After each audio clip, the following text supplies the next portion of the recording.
Hello everyone, Daria here, and welcome to episode number 103 of the Slow Russian Language podcast. Today we talk about the Cold War, and I noticed that even though a lot of people heard this term, turns out that not everybody understands what exactly it was. Okay, so today we read the text and as always translate it sentence by sentence. Here we go. The first sentence goes: The Cold War was a period of political and military tension between the Western powers, led by the United States, and the Eastern powers, led by the Soviet Union. Whew, quite a long sentence. Okay, Холодная война. Холодная война.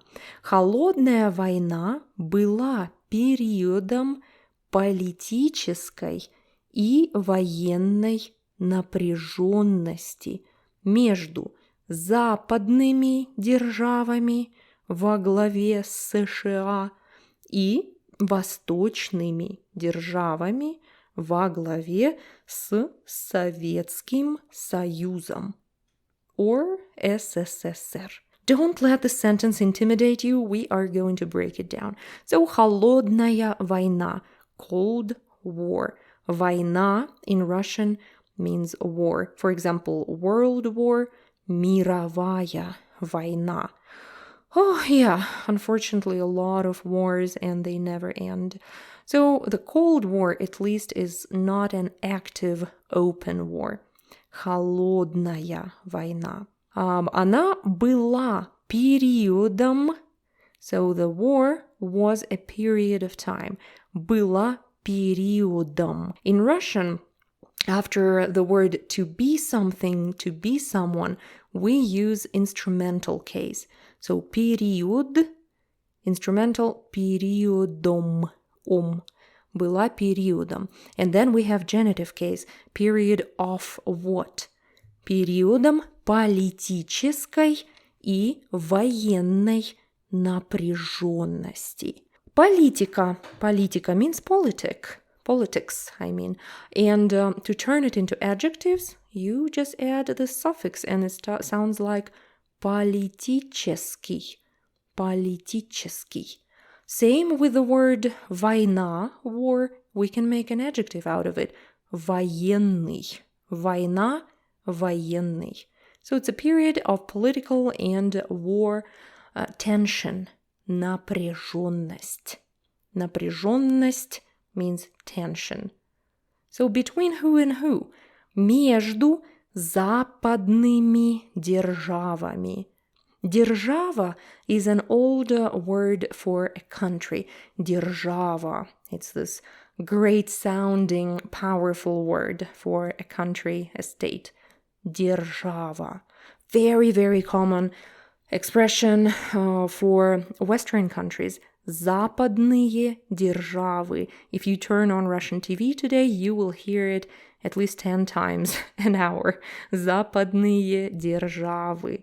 So nothing has changed, basically. In English, we would say led by the USA. In Russian, we say во главе с США. Во главе, meaning with the head of blah, blah, blah. So somebody is ahead of something. So западные державы во главе с США. США is USA. And don't say США. It's wrong. It sounds like США. США. United States of America. Okay, and Eastern Bloc, да, с восточными державами. Во главе, да, led by, in the head of, да, во главе с Советским Союзом. Советский Союз, Soviet Union. Or you can simply say СССР. I heard a lot of people saying CCCP. So they see the abbreviation in Cyrillics, СССР, and they read it as if it's Latin letters. No. It is USSR, SSSR. Okay, it's not CCCP. Okay, and it lasted from the end of World War II to the early 90s. Это продолжалось с конца Второй мировой войны до начала 90-х годов. 90-х годов. Хорошо. Это продолжалось. Продолжаться means to continue, продолжаться. Another option to use here would be длиться. You probably know the adjective длинный, long. For example, длинный карандаш, long pencil, or maybe long movie, длинный фильм. And we have the verb to last, длиться. Фильм длится 3 часа. Песня длится 2 минуты. What else can we say? Учеба длится 4 года. Education, kind of lasts 4 years, bachelor's. Длится 4 года. So here the war lasted since the end of World War II, с конца Второй мировой войны, да, genitive case, война, войны, and until the beginning of the 90s, до начала 90-х, genitive case. So the 90 would be 90, and then genitive plural, 90-х годов. Хорошо. The Soviet Union played a central role in shaping the political and military landscape of the time. Советский Союз, СССР, да, играл центральную роль. So central role, main role, центральную роль.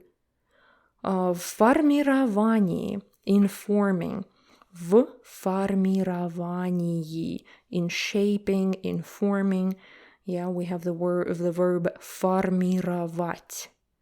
And again, genitive case. Remember when we have the of something, usually is genitive.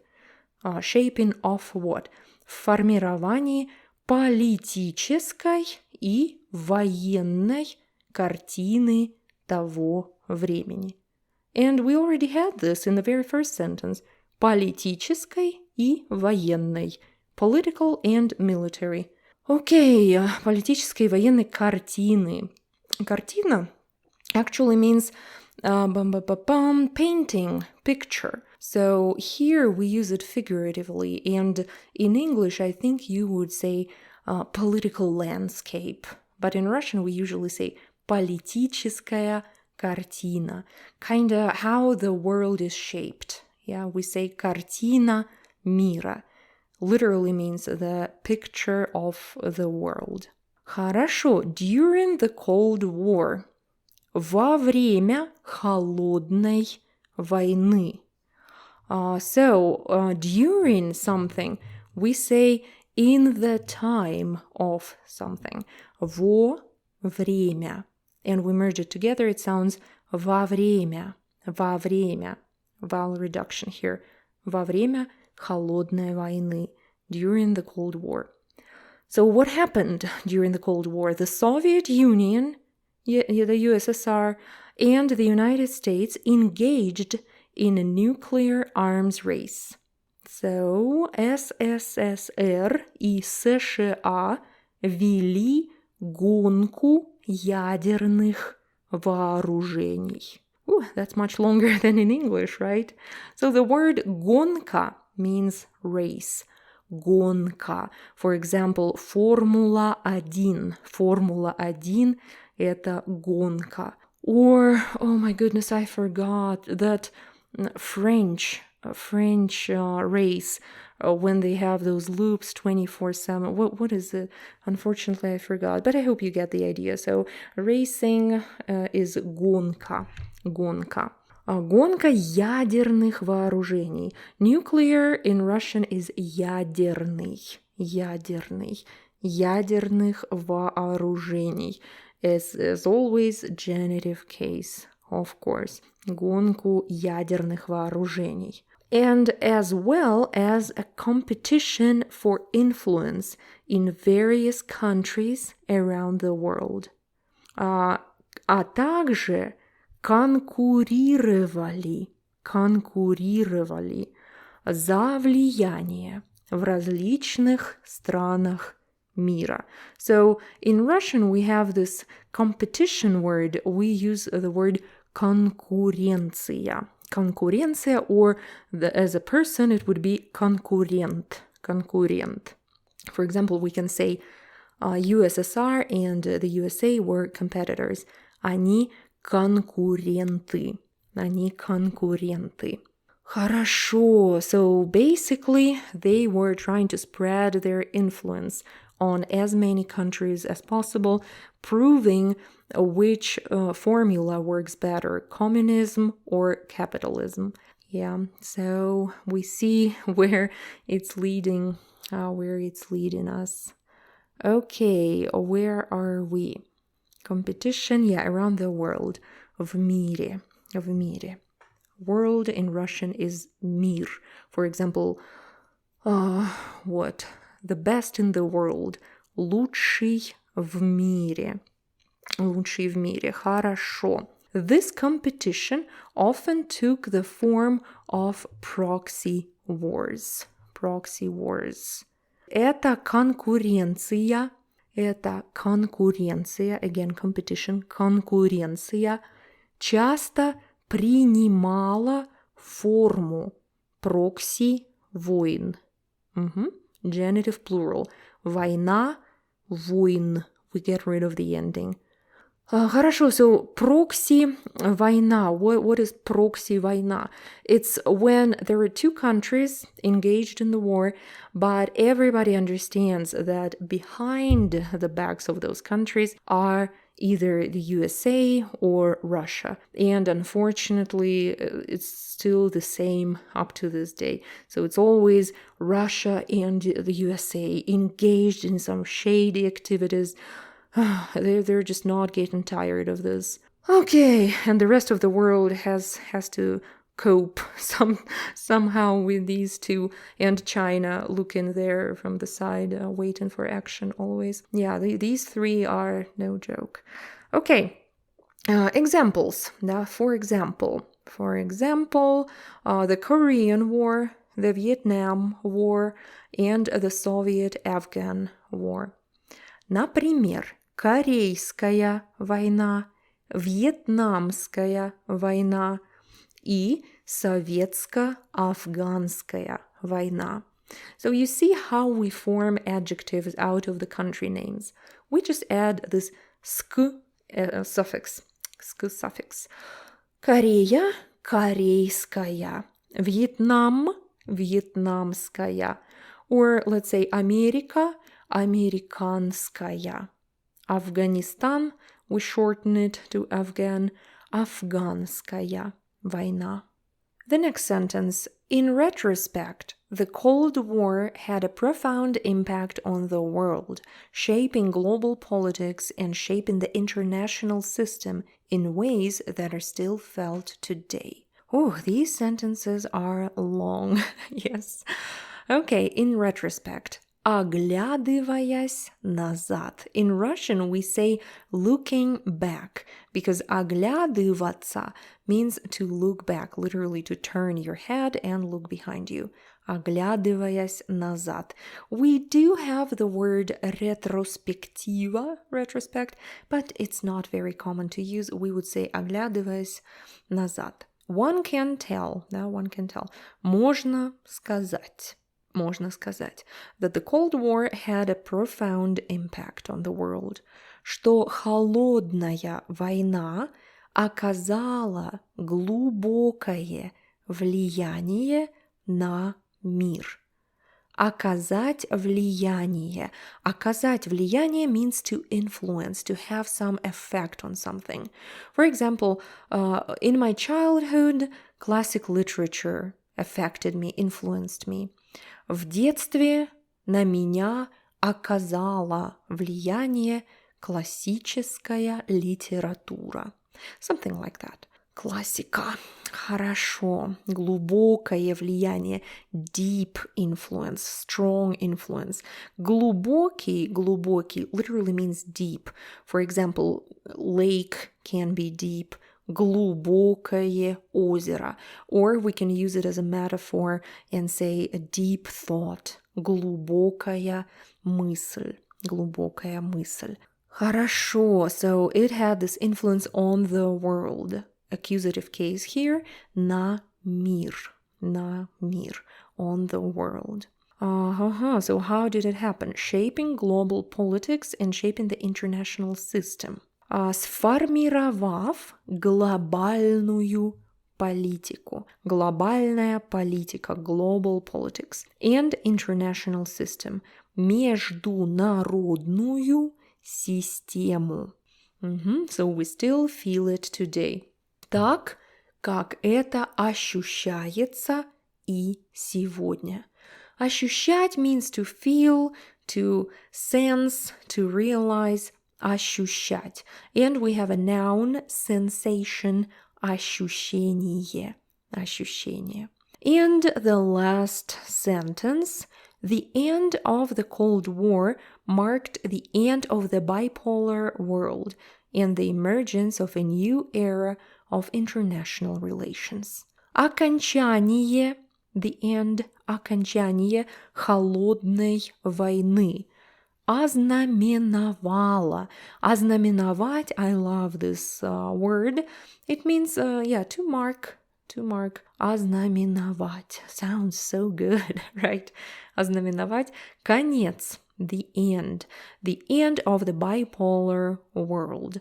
Конец биполярного мира.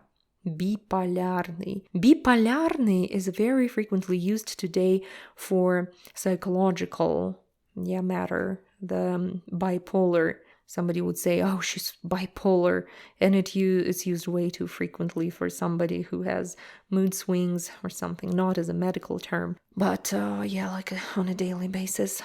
Okay. Биполярный мир, bipolar world. And the new era, emergence of a new era of international relations.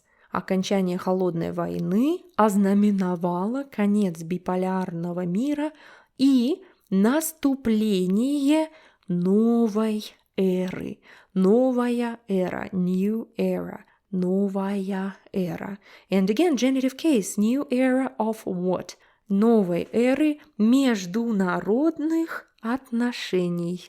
International relations, международные отношения. That's it for the translation.